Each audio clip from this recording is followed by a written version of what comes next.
नमस्कार। हिमाचल दस्तक में एक बार फिर आपका स्वागत है। मैं हूं आपके साथ मस्तराम डलैल। पेश करते हैं हिमाचल प्रदेश की प्रमुख खबरें।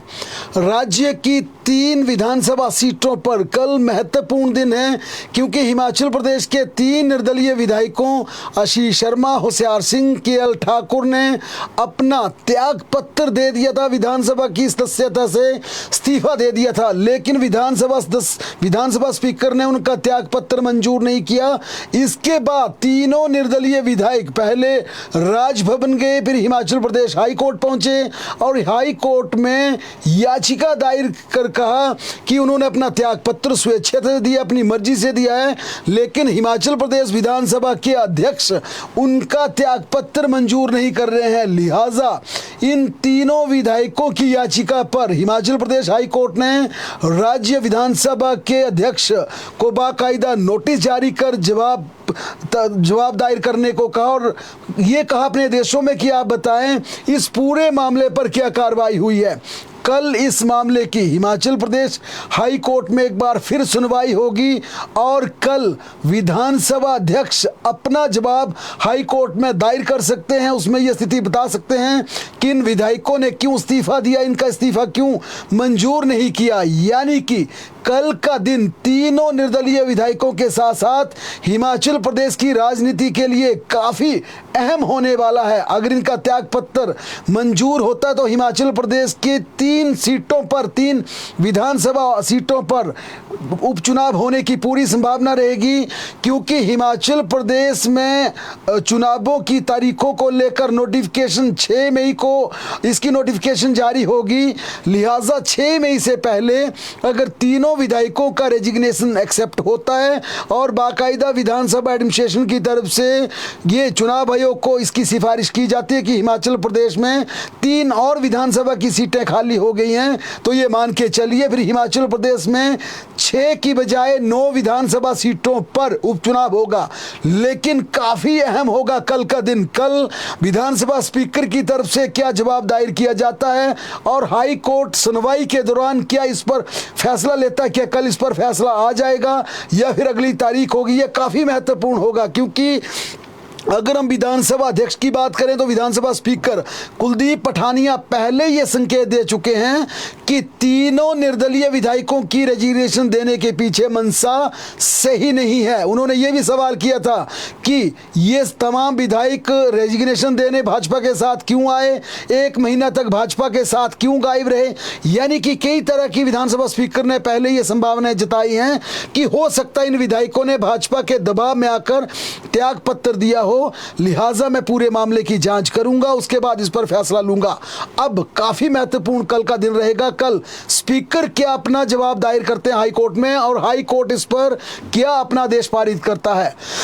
कल का दिन टिकटों के लिए भी काफी महत्वपूर्ण होगा, क्योंकि हिमाचल प्रदेश की दोनों लोकसभा सीटों और 6 विधानसभा उपचुनावों को लेकर कैंडिडेट का चयन करना है और इसे लेकर कल दिल्ली में स्क्रीनिंग कमेटी की मीटिंग बुलाई गई है और इस मीटिंग के लिए बाकायदा दिग्गज नेता दिल्ली के लिए कल सुबह रवाना होंगे। शाम को ये बैठक रखी गई है। इसमें सबसे महत्वपूर्ण कांगड़ा हमीरपुर दोनों लोकसभा सीटों के प्रत्याशियों का नाम स्क्रीनिंग कमेटी में डिस्कशन के बाद उस पर चर्चा होगी। बाकायदा उसका पैनल तैयार किया जाएगा, केंद्रीय चुनाव समिति को भेजा जाएगा और इसके साथ साथ विधानसभा की 6 की 6 सीटों पर संभावित चेहरों पर मंथन होगा, चर्चा होगी। फाइनल डिसीजन इस पर केंद्रीय चुनाव समिति लेगी। लेकिन कल की बैठक के लिए सीएम सुक्खू, राजीव शुक्ला, केसी वेणुगोपाल, हिमाचल प्रदेश कांग्रेस अध्यक्ष Pratibha Singh, deputy chief minister Mukesh Agnihotri समेत हिमाचल प्रदेश के तमाम बड़े नेता मौजूद रहेंगे, जो कि स्क्रीनिंग कमेटी के सदस्य हैं। कल शाम दिल्ली में स्क्रीनिंग कमेटी की मीटिंग होगी और परसों लोकसभा की 2 टिकटों पर फैसला संभव है। लेकिन इतना जरूर है, जिस प्रकार का विरोध, जिस प्रकार का घमासान पार्टी के बीच चला है, बागियों को टिकट नहीं मिलेगी, बागियों को टिकट नहीं दी जाएगी। जिन्होंने कांग्रेस की खिलाफत की है या भारतीय जनता पार्टी से नाराज होकर कांग्रेस की तरफ, टिकट की तरफ जिनकी अपनी आस लगाए बैठे हैं, ये करीब करीब सहमति बनती नजर आ रही है कि उन बागियों को और अपनी पार्टी से नाराज होकर बगावत करने वाले नेताओं को टिकट नहीं दी जाएगी। विधानसभा की 6 सीटों पर पूरी तरह से ऐसे नेताओं की निगाहें टिकी हैं जो कि कांग्रेस से नाराज हुए थे, भाजपा में भी टिकट चाह रहे थे, टिकट नहीं मिला, बगावत किया। जिनका पत्ता भाजपा से कटा है वह जरूर कांग्रेस की तरफ देख रहे हैं या कांग्रेस भी उन नेताओं की तरफ देख रही है, लेकिन उनकी टिकट को लेकर अब संभावना कम दिखती है। धर्मशाला से देवेंद्र जग्गी को लेकर पहले मुख्यमंत्री संकेत दे चुके थे कि जग्गी को हम टिकट देंगे, लेकिन अब विनिविलिटी को ध्यान में रखते हुए राकेश चौधरी या विजेंद्र कर्ण कई संभावित चेहरे मुख्यमंत्री के आसपास मंडरा रहे हैं। लेकिन फिर कहेंगे राकेश चौधरी का अगर यहां पर पत्ता कटता है तो सिर्फ ये बात पर कटेगा कि बागी नेताओं को या जो पार्टी के वफादार नहीं हैं उन्हें टिकट नहीं मिलती है, तो यहां पर जगविंदर जग्गी का नंबर लग सकता है या फिर विजेंद्र कर्ण को टिकट मिल सकता है। सुजानपुर से कुलदीप पठानिया वफादार सिपाही पार्टी के हैं, लेकिन कैप्टन रंजीत को लेकर भी लगातार ये कयास लग रहे हैं कि उन्हें कांग्रेस का टिकट मिल सकता है। लेकिन फिर यही कहेंगे कि बागी और बगावत करने वाले या पार्टी के निष्ठावान नेताओं को टिकट मिलती है तो यहां पर कुलदीप सिंह पठानिया की संभावनाएं काफी ज्यादा बन जाएगी। बड़सर से कई विकल्प हैं, मंजीर डोगरा, किशन चंद चौधरी है, नरेश लखनपाल है, सुभाष डडवालिया है, साथ में संजीव शर्मा भी है जो पिछली बार भारतीय जनता पार्टी का टिकट मांग रहे थे, टिकट नहीं मिला, डडवाल क्षेत्र से आते हैं, निर्दलीय चुनाव लड़ा, काफ़ी वोट लिए, अपना प्रभाव दिखाया। यही वजह है कि डडवाल और ब्राह्मण समुदाय से ताल्लुक़ रखते हैं और युवा हैं, इसके चलते कांग्रेस इनकी तरफ देख रही थी। इन्हें भी उम्मीद है अगर कांग्रेस टिकट दे दें तो यहाँ पूरी तरह से स्तर पलायन कर सकते हैं। लेकिन बगावत के चलते अगर इनका यहां पर पत्ता करता है तो किशन चंद एक प्रबल वहां पर दावेदार बनते दिख रहे हैं। कुटलैड़ से विवेक शर्मा बिक्कू का नाम लगभग फाइनल हो चुका है, लेकिन केंद्रीय हाईकमान की मोहर लगेगी। स्क्रीनिंग कमेटी में कल चर्चा होगी, परसों केंद्रीय चुनाव समिति को नाम जाएगा और अगर हिमाचल प्रदेश में उपचुनाव के कैंडिडेट की डिक्लेरेशन होती है तो संभवतः उसमें विवेक शर्मा का नाम आ सकता है। बाकी प्रत्याशियों को बेशक कुछ दिन का इंतजार करना पड़ सकता है। गगरेट की बात करें तो वहां पर एक विनिविलिटी के आधार पर राकेश कालिया, रमन जसवाल एक प्रबल दावेदारी उनकी जरूर है, लेकिन राकेश कालिया जिस प्रकार से पहले भाजपा से टिकट चाह रहे, कांग्रेस से टिकट चाह रहे थे, पिछले चुनावों में नहीं मिला, नाराज होकर पार्टी छोड़ दी, कांग्रेस में चले गए, अब फिर टिकट की आस दिख रही है तो कांग्रेस में वापस आ रहे हैं, लेकिन विरोध उनका भी जबरदस्त हो रहा है। लेकिन विनिविलिटी को लेकर उनका एक बड़ा नाम है, जिताऊ चेहरा है। लेकिन बार बार जिस प्रकार से हम कह रहे हैं, चाहे वो बात धर्मशाला की हो, सुजानपुर की हो या फिर वो लाहौल स्पीति की मारकंडा साहब की बात हो, वहाँ पर भी लाहौल स्पीति की बात की जाए तो अनुराधा राणा एक बड़ा नाम है, रघुवीर सिंह पूर्व विधायक है, अनिल सहगल है, कुंगा बोध है, नोरबू छेरिंग है, करण बोध युवा नेता हैं, लेकिन रामलाल मारकंडा एक बड़ा चेहरा है। विनिविलिटी उनके ये साफ दिख रही है कि वे एक जिताऊ चेहरा बन सकते हैं अगर वे सीधे कांग्रेस का टिकट लेकर चुनावी रण में कूदते हैं। वे कांग्रेस के लिए एक सुखद समाचार वहां से ला सकते हैं। लेकिन बात वही आ गई, अगर आप भी यहां पर दूसरी पार्टी के आए नेताओं को टिकट देंगे तो आप फिर भारतीय जनता पार्टी के खिलाफ क्या बोलेंगे, जो बार बार आप एक बात पे भाजपा को कटघरे में खड़ा कर रहे हैं कि आप उन नेताओं को टिकट दी, आपने अपने कार्यकर्ताओं को दरकिनार कर दिया, संगठन को आपने तरजीह नहीं दी, बाहर से आए बागी विधायकों को आपने टिकट थमा दी, अपनी पार्टी को हाशिए पे कर दिया। अब सवाल इसलिए ये उठ रहा क्या इन नेताओं को टिकट मिलेगी। कांग्रेस का एक मजबूत धड़ा, भारी भरकम नेता इस पक्ष में है कि पार्टी के वफादार और पार्टी के निष्ठावान कार्यकर्ताओं को टिकट दी जाए और कल ये स्क्रीनिंग कमेटी में चर्चा होगी और केंद्रीय हाईकमान से भी ये पूछा जाएगा क्या हिमाचल प्रदेश में आप इस हक में हैं, क्या उन नेताओं को टिकट दी जाए जो एक जीत का बड़ा मादा रखते हैं, जो दमदार फेस हिमाचल प्रदेश में है लेकिन पार्टी के लॉयल नहीं है, पार्टी के वफादार सिपाही नहीं है। क्योंकि जिनको पहले 6 टिकट दी थी, 6 के 6 जीत कर आए थे, लेकिन पार्टी से वफादारी नहीं की, पार्टी से नाराज हुए, भाजपा में चले गए और 1.5 साल पहले जो कांग्रेस के सिंबल पर जीत आए थे अब वे कमल के चुनाव चिन्ह पर वोट मांग रहे हैं। इसके चलते क्या निष्ठावान पार्टी के कार्यकर्ताओं को टिकट दी जाए या उन नेताओं को टिकट हम दे सकते हैं जो भाजपा के थे कभी, इस पर एक बड़ा फैसला होगा। लेकिन नाराजगी के चलते अब कम से कम ये सहमति बन रही है कांग्रेस के बीच, हिमाचल प्रदेश कांग्रेस में, कि बागी बगावत करने वाले और बाहर से आए नेताओं को टिकट ना दी जाए। मुख्यमंत्री सुखविंदर सिंह सुक्खू आज नादौन में थे, कल वे दिल्ली के लिए रवाना होंगे। शाम को स्क्रीनिंग कमेटी की बैठक में हिस्सा लेंगे। परसों पूरा दिन मीटिंगों का दौर चलेगा। फिर केंद्रीय चुनाव समिति की बैठक होगी जिसमें टिकटों को लेकर फैसला किया जाएगा। और ये माना जा रहा है कि हमीरपुर और कांगड़ा 2 टिकटों का कल फैसला हो सकता है, क्योंकि मुख्यमंत्री के साथ साथ दूसरे तमाम नेता भी दिल्ली जा रहे हैं और मुख्यमंत्री 26 को वापस हिमाचल प्रदेश लौटेंगे। आज सीएम नादौन में थे, बड़सर के तमाम नेता उनसे मिले। टिकट के चाहवानों ने भी मुख्यमंत्री से मुलाकात की।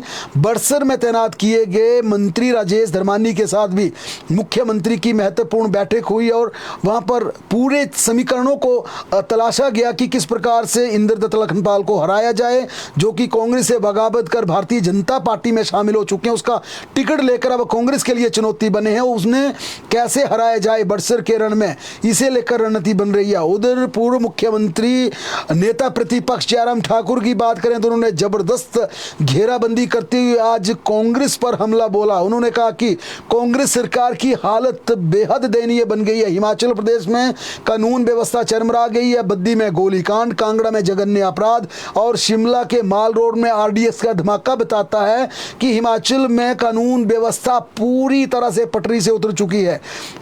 जयराम ठाकुर ने कांग्रेस पर यह बड़ा आरोप लगाते हुए कहा कि कांग्रेस में कोई टिकट लेने को तैयार नहीं है। उन्होंने आरएस बाली के वायरल पत्र का हवाला देते हुए कहा कि कैंडिडेट टिकट मिलने की संभावनाओं के चलते चुनावी रण से भाग रहे हैं और दलील दे रहे हैं कि हमें कोई पूछ नहीं रहा, हमसे कोई बात नहीं कर रहा, हमारे नाम की चर्चा चल रही है।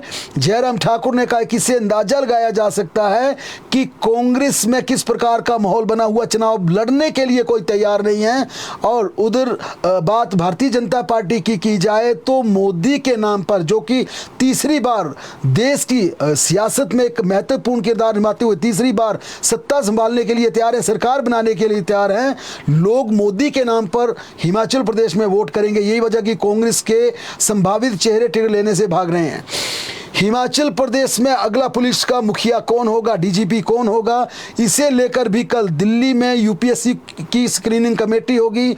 भारत सरकार के तमाम अधिकारी, चाहे वो सेक्रेटरी होम हो या कार्मिक विभाग के सचिव हों, ये तमाम अधिकारी इस पैनल की स्क्रीनिंग करेंगे, जिस पैनल को लेकर मुख्य सचिव प्रबोध सक्सेना कल दिल्ली जा रहे हैं, क्योंकि भारत सरकार ने चीफ सेक्रेटरी प्रबोध सक्सेना को दिल्ली बुलाया है पैनल के साथ। और हिमाचल प्रदेश का अगला डीजीपी कौन होगा, 3 अधिकारियों का पैनल तैयार किया गया। इस पैनल में वर्ष 1980 बैच के संजीव रंजन ओझा, जो कि हिमाचल प्रदेश में डीजीपी प्रिजनर हैं, वर्ष 1990 बैच के आईपीएस अधिकारी श्याम भक्त नेगी, जो कि समय केंद्रीय प्रतिनियुक्ति पर चल रहे हैं, वर्ष 1991 बैच के IPS Atul Verma ADGP CID हैं। इन 3 अफसरों का पैनल, 3 आईपीएस अफसरों का पैनल हिमाचल अधिकारियों की अप्रूवल होगी। उनमें से कोई एक अधिकारी हिमाचल प्रदेश सरकार चुनकर तैनात कर सकती है, लेकिन हिमाचल प्रदेश समेत पूरे देश में आदर्श चुनाव आचार संहिता है। इसके चलते हिमाचल प्रदेश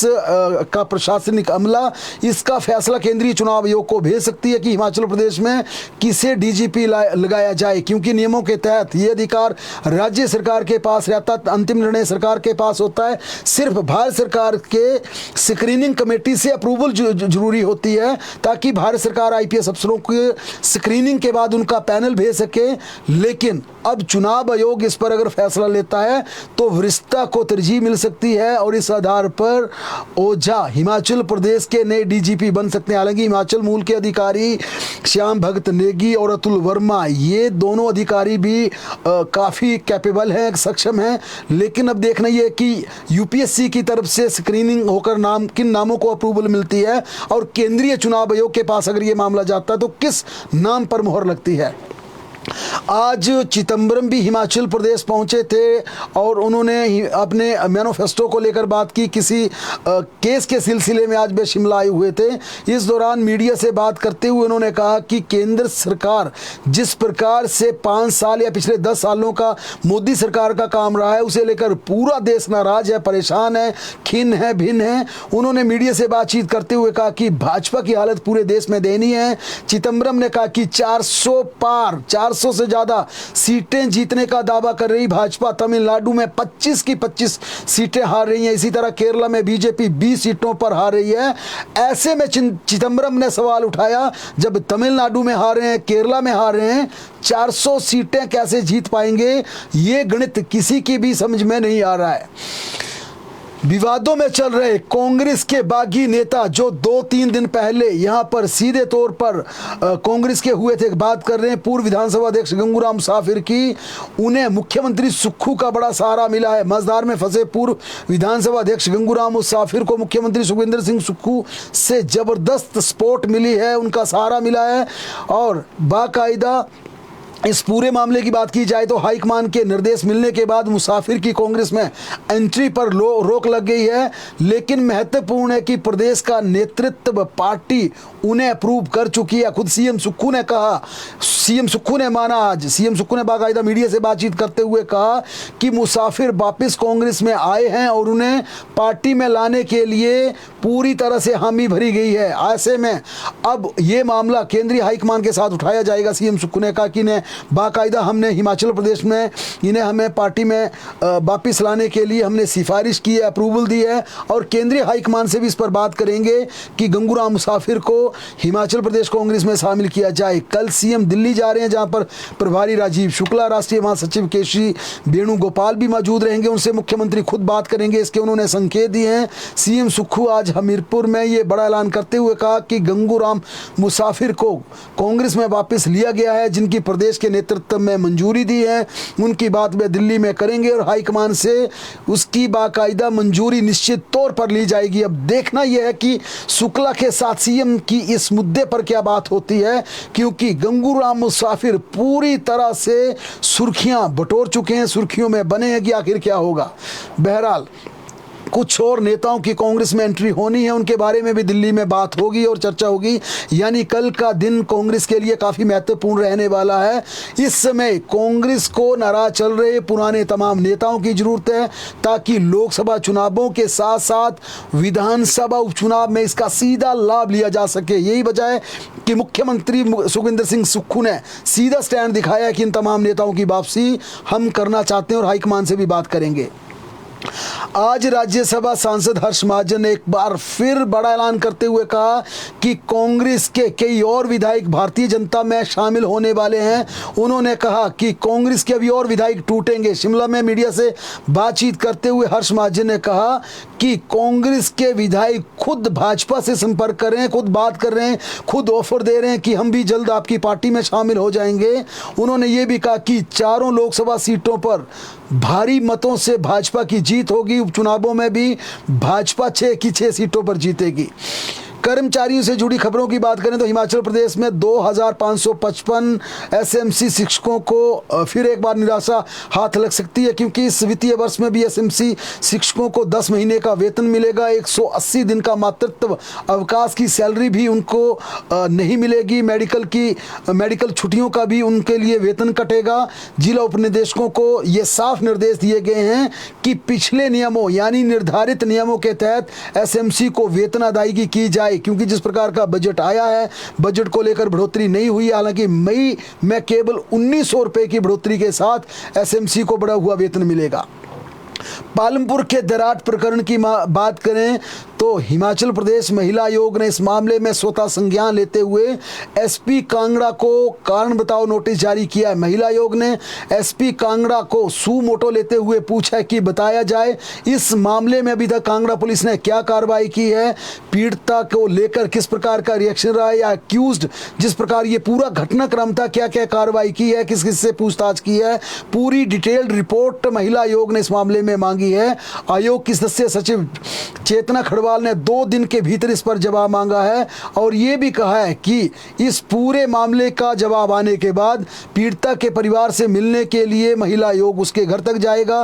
उनकी व्यथा सुनी जाएगी कि क्या उन्हें पूरी तरह से जो कार्रवाई हो रही है क्या पूरी तरह से सेटिस्फाई है नहीं, और साथ में पुलिस को भी कड़े निर्देश दिए जाएंगे ताकि इस मामले की पूरी तरह से निष्पक्ष जांच हो और दोषियों को सजा मिले।